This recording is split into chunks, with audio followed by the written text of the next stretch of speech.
नमस्कार। अगर dividend income में दिलचस्पी है तो अगला हफ्ता काफी एक्शन पैक्ड रहने वाला है। कई बड़ी बड़ी कंपनियां एक्स डिविडेंड होने जा रही हैं। तो आज हम यही देखने वाले हैं कि कौन कौन सी कंपनियां हैं, कितना डिविडेंड दे रही हैं और सबसे जरूरी, एक इन्वेस्टर के तौर पर हमें किन बातों का ख्याल रखना चाहिए। तो इस लिस्ट में पहला बड़ा नाम है डिफेंस सेक्टर की दिग्गज कंपनी हिंदुस्तान एरोनॉटिक्स लिमिटेड, जिसे हम सब HAL के नाम से जानते हैं।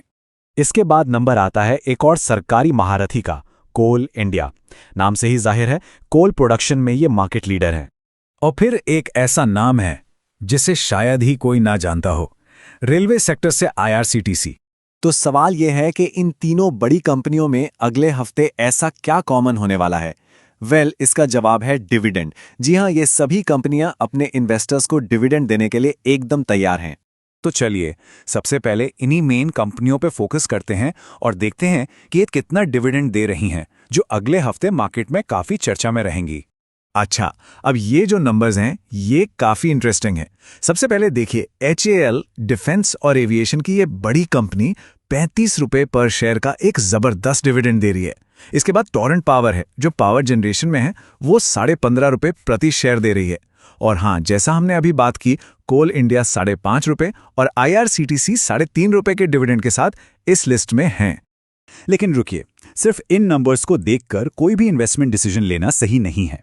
इससे पहले एक बहुत ही जरूरी कॉन्सेप्ट को समझना होगा।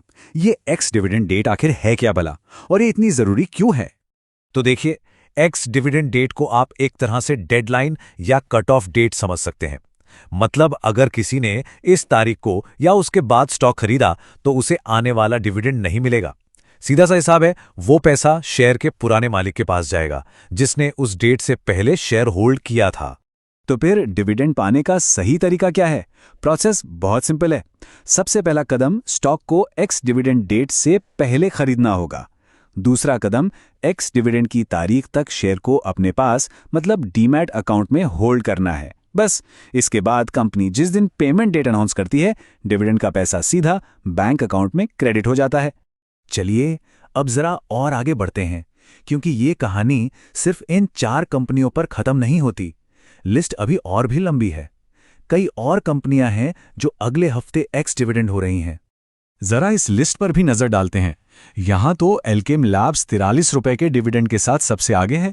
मजेस्टिक ऑटो भी 35 रुपए दे रहा है, जो HAL के बराबर है, और टोरेंट फार्मा 29 रुपए पर है। इसके अलावा भी देखिए, ऑयल इंडिया, PFC, SJVN, मतलब हर सेक्टर से कंपनियां हैं। ये दिखाता है कि मार्केट में कितनी डाइवर्सिटी है। ओके, तो अब तक हमने क्या और कितना की बात कर ली, लेकिन अब आते हैं सबसे जरूरी सवाल पर, क्यों और कैसे। मतलब सिर्फ डिविडेंड का अमाउंट देखकर पैसा लगा देना चाहिए क्या? एक स्मार्ट इन्वेस्टर को असल में किन बातों पर ध्यान देना चाहिए? अक्सर लोगों को लगता है कि डिविडेंड तो फ्री का पैसा है, एक एक्स्ट्रा प्रॉफिट, लेकिन असल कहानी थोड़ी अलग है। देखिए, जिस दिन कोई स्टॉक एक्स डिविडेंड होता है ना, थ्योरेटिकली उसकी कीमत भी लगभग डिविडेंड के अमाउंट जितनी ही नीचे आ जाती है। लॉजिक सिंपल है, कंपनी की तिजोरी से उतना कैश निकलकर शेयर होल्डर्स के पास चला गया तो कंपनी की वैल्यू भी तो उतनी कम हुई। हाँ, लेकिन ये भी कोई पत्थर की लकीर नहीं है कि कीमत ठीक डिविडेंड के बराबर ही गिरेगी। ऐसा नहीं होता। उस दिन मार्केट का ओवरऑल सेंटिमेंट कैसा है, कंपनी के फंडामेंटल्स को लेकर कोई खबर तो नहीं है, या फिर डिमांड और सप्लाई का खेल कैसा चल रहा है, ये सारे फैक्टर्स मिलकर तय करते हैं कि शेयर का प्राइस आखिर कहां जाएगा। तो यहां से हमारे लिए सबसे बड़ा टेक अवे क्या है? यही कि इन्वेस्टमेंट का फैसला सिर्फ शॉर्ट टर्म डिविडेंड के लालच में नहीं करना चाहिए। असली फोकस होना चाहिए कंपनी के लॉन्ग टर्म बिजनेस पर। सोचना यह चाहिए कि क्या कंपनी का बिजनेस ग्रो कर रहा है, उसका मैनेजमेंट कैसा है। ये सवाल डिविडेंड के अमाउंट से कहीं ज्यादा जरूरी हैं।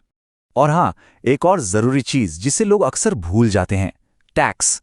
डिविडेंड से जो भी इनकम होती है उस पर टैक्स भी लगता है, तो अपने टोटल रिटर्न का हिसाब लगाते वक्त इसे भी ध्यान में रखना बहुत जरूरी है।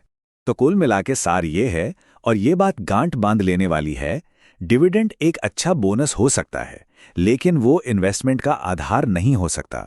किसी भी कंपनी में पैसा लगाने की असली वजह हमेशा उसका बिजनेस, उसकी ग्रोथ और उसका फ्यूचर पोटेंशियल ही होना चाहिए। तो आखिर में मैं एक सवाल के साथ इसे खत्म करना चाहूंगा, जिस पर सोचना जरूरी है। क्या डिविडेंड सच में शेयर होल्डर्स के लिए एक एक्स्ट्रा रिवॉर्ड है, या फिर ये सिर्फ कंपनी की वैल्यू का ही एक हिस्सा है जो कैश के रूप में इन्वेस्टर्स को वापस मिल जाता है? इस सवाल पर अगर थोड़ा गहराई से सोचें तो डिविडेंड इन्वेस्टिंग को लेकर पूरा नजरिया ही बदल सकता है। रिस्क सिर्फ मार्केट में होता है, प्लानिंग में नहीं। DGN कैपिटल मैनेजमेंट के साथ स्टॉक मार्केट, म्यूचुअल फंड और insurance. AMFI IRDAI certified. Your success our priority.